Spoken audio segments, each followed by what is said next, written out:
Alors,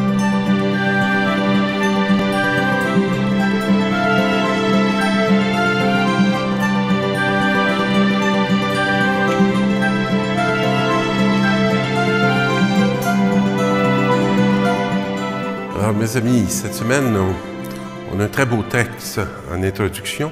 Je vous en lis un extrait. Le prophète Élie partit pour Sarepta.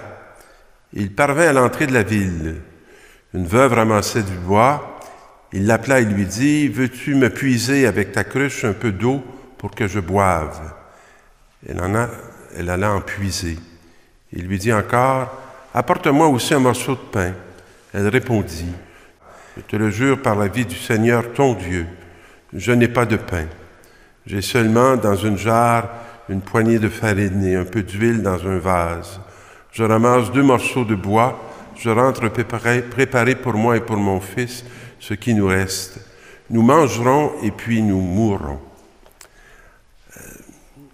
C'est une parole qui est très, très symbolique. Il n'est pas à ce moment-là, Élie, sur la terre de Judée. Il est sur une terre étrangère, une terre païenne. Et à l'entrée de cette ville, il rencontre une veuve. Une veuve, par définition, c'est quelqu'un d'excessivement démuni. C'est quelqu'un qui n'a plus d'homme pour la protéger. Alors que dans cette société très patriarcale, les femmes n'ont pas le droit de travailler, n'ont pas droit à une existence sociale. Tout arrive par le mari. Alors, il dit, va me chercher de l'eau. Alors, et la première chose qu'il lui dit, il l'appela. Alors, le verbe appeler, c'est un verbe de vocation. Ça sous-entend une parole qui nous est adressée de la part de Dieu, une invitation de Dieu. Et par la suite, il y a, avec sa cruche, on revoit des images qu'on voit dans la Samaritaine. Elle va lui chercher à boire. On peut voir aussi dans cette image-là un peu l'eau du baptême. Et puis, il lui demande en second, amène-moi aussi un morceau de pain. Alors, on peut voir l'Eucharistie. On peut voir se profiler l'Eucharistie, le pain. Et elle lui dit, il m'en reste bien peu que je vais faire cuire, puis elle ramasse 2 petits morceaux de bois, et puis on va les manger, mon fils et moi, puis après ça, on va mourir.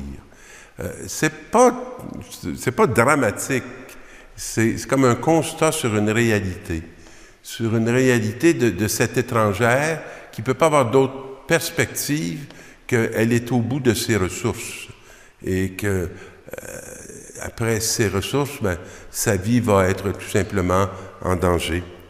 Et voilà la réponse de notre ami Élie. N'aie pas peur et fais ce que tu as dit, mais d'abord cuis-moi un petit pain et apporte-moi ensuite, tu feras du pain pour toi et ton fils. Car ainsi parle le Seigneur, Dieu d'Israël. Et qu'est-ce qu'il dit? Jarre de farine, point ne s'épuisera, vase d'huile, point ne se videra, jusqu'au jour où le Seigneur donnera la pluie pour arroser la terre. Alors, on pourrait dire, il est un peu centré sur lui-même, de lui demander de sacrifier en premier au prophète le peu de bien qu'elle a. Mais on peut aussi comprendre ceci. Lorsque on offre en premier ce que l'on a à Dieu, il le multiplie et il ne se tarira pas.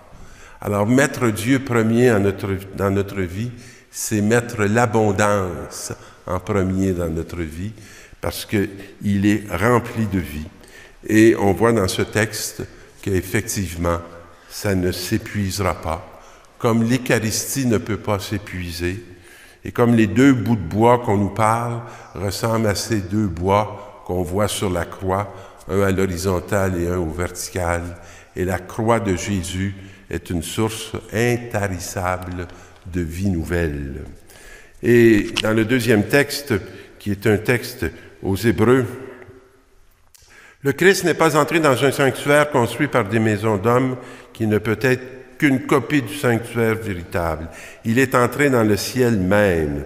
Alors, le sanctuaire de Jésus, c'est le ciel même. Et il n'a pas plusieurs fois à souffrir ou à se livrer. Il a fait un sacrifice qui est un sacrifice éternel. Et son sacerdoce est un sacerdoce qui est éternel.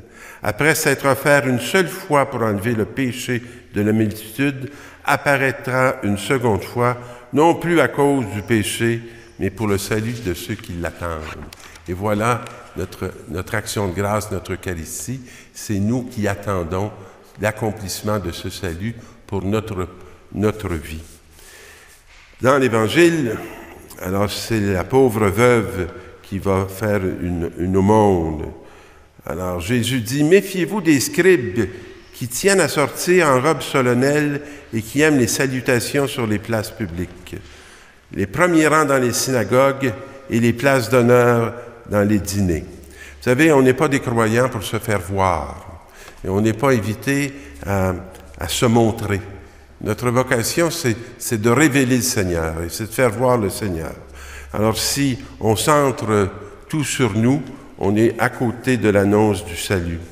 Et c'est ceux qui font ça dévorent les biens des veuves et affectent de parier longuement. Ils seront d'autant plus sévèrement condamnés qu'ils n'auront pas été honnêtes par rapport à Dieu et par rapport à l'appel que Dieu leur aura fait.